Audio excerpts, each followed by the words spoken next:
নমস্কার, ইতি রান্নাঘরে সকলকে স্বাগত। আশা করি সবাই ভালো আছেন, সুস্থ আছেন। আজ আমি আপনাদের সঙ্গে শেয়ার করতে চলেছি সুজি দিয়ে একদম নতুন ধরনের একটি সুস্বাদু ব্রেকফাস্ট বা সন্ধ্যা নাস্তার রেসিপি। এই রেসিপিটি তৈরি করতে খুব বেশি উপকরণ লাগে না, আবার খুব কম সময়ে বানিয়ে ফেলা যায়। এত নরম যে বাচ্চা থেকে বুড়ো এক কামড় খেলে বলবে আরও একটা দাও। বিশ্বাস করুন, এত নরম যে বাচ্চা থেকে বুড়ো সবাই আঙুল চেটে খাবে। একবার বানালে বাড়ির সবাই বারবার খেতে চাইবে। তাহলে আর দেরি না করে চলুন দেখে নেওয়া যাক কিভাবে এই সহজে এই অসাধারণ সুজির নাস্তাটি তৈরি করবেন। প্রথমে আমি একটি মিক্সির জার নিয়ে নিয়েছি, আর তার মধ্যে কিন্তু 2 কাপ মতো সুজি নিয়ে নিয়েছি, আর তার মধ্যে দিয়ে দেবো 1 কাপ মতো দুধ। এবার আমি এটাকে পেস্ট করে নেব, কিন্তু পেস্ট করার সময় একটু সাবধানে করবেন যেন সুজির দানা দানা অংশটা থাকে, তাহলে খেতে ভালো লাগবে। এরপর একটি বোলের মধ্যে আমি আগে থেকেই একটি বড় সাইজের আলু সেদ্ধ করে নিয়েছিলাম, আর তার মধ্যে দিয়ে দেবো কুচনো টমেটো, কাঁচা লঙ্কা, গ্রিট করে রাখা গাজর, আর দেবো কুচনো পেঁয়াজ। তার মধ্যে দিয়ে দেবো 1 কাপ মতো ময়দা, আর তার মধ্যে একটুখানি দেবো চিলি ফ্লেক্স, আর সামান্য একটু ব্ল্যাক পেপার, আর স্বাদ মতো নুন, আর একটা ডিম ভেঙে দেবো। আপনারা চাইলে ডিমের পরিমাণটা একটু বেশিও দিতে পারেন।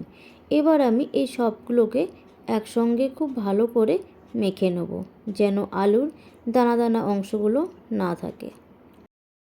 এবার ওই মিশ্রণটার মধ্যেই দিয়ে দেবো পেস্ট করে রাখা সুজি আর দুধ, আর তার মধ্যে দিয়ে দেবো কিন্তু মিক্সির বাটিতে আর একটু সামান্য দুধ দিয়ে ওই দুধটাও কিন্তু অ্যাড করে দেবো, দিয়ে খুব ভালো করে মেখে নেব।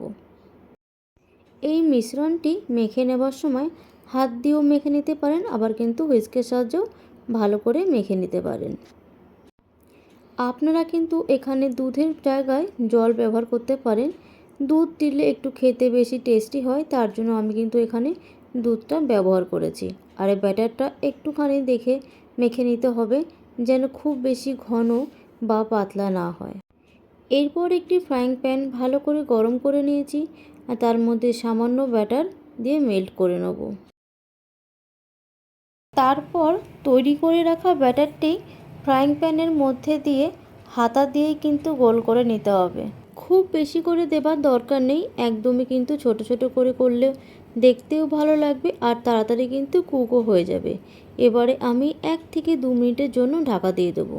তারপর ঢাকাটা তুলে আমি কিন্তু একটু উল্টে পাল্টে ভালো করে ভেজে নেব। ভাজার সময় খুন্তির সাহায্যে কিন্তু একটু চেপে চেপে ভেজে নিতে হবে, তাহলে ভেতরের অংশটাও পুরোপুরিভাবে কুক হবে আর একটুও কিন্তু কাঁচা থাকবে না। এবারে দুটো পিঠ সোনালি করে ভেজে নিতে হবে। সুজির এই প্যানকেকটি ফ্রাই করার সময় একদমই কিন্তু তাড়াহুড়ো করার দরকার নেই। মাঝারি আঁচে খুন্তি দিয়ে আলতো করে চেপে চেপে ভেজে নিতে হবে, তাহলে কিন্তু লুচির মতো ফুলবে, আর কিন্তু প্রতিটা কামড় হবে একদম পারফেক্ট।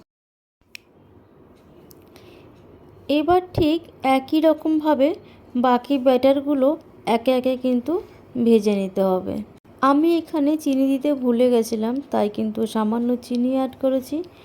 আপনারা কিন্তু মেখে নেবার সময় চিনিটা অ্যাড করবেন, তাহলে কিন্তু খেতে ভালো হবে। এবারে গরম গরম পরিবেশন করুন আপনার পছন্দের সস বা চায়ের সঙ্গে। বিশ্বাস করুন, খেতে কিন্তু একদমই সুস্বাদু এবং অসাধারণ টেস্ট। দেখুন ভেতরটা কতটা নরম আর তুলতুলে হয়েছে। এবার একটা টুকরো ছিঁড়ে আপনাদের দেখায়, দেখতেই পাচ্ছেন একেবারে শুকনো নয়, ভেতরটা দারুণ সফট। এবার একটু সসে ডুবিয়ে 1 কামড় খেয়ে দেখি, আহা দারুণ অসাধারণ। পুরো বাইরে হালকা ক্রিস্পি আর ভেতরে একদম নরম। প্রতিটা কামড়ে সুজি আর সবজির দারুণ স্বাদ পাওয়া যায়। সকালের নাস্তা, টিফিন বা সন্ধ্যার জলখাবার যে কোনো সময়ের জন্য একেবারে পারফেক্ট। আপনারাও অবশ্যই একবার বানিয়ে দেখবেন। ভালো লাগলে ভিডিওটিতে একটি লাইক দেবেন, চ্যানেলটি সাবস্ক্রাইব করবেন, আর আপনার মতামত কমেন্টে অবশ্যই জানাবেন। ভালো থাকবেন, সুস্থ থাকবেন। আবার আসবো অন্য একটি ভিডিও নিয়ে।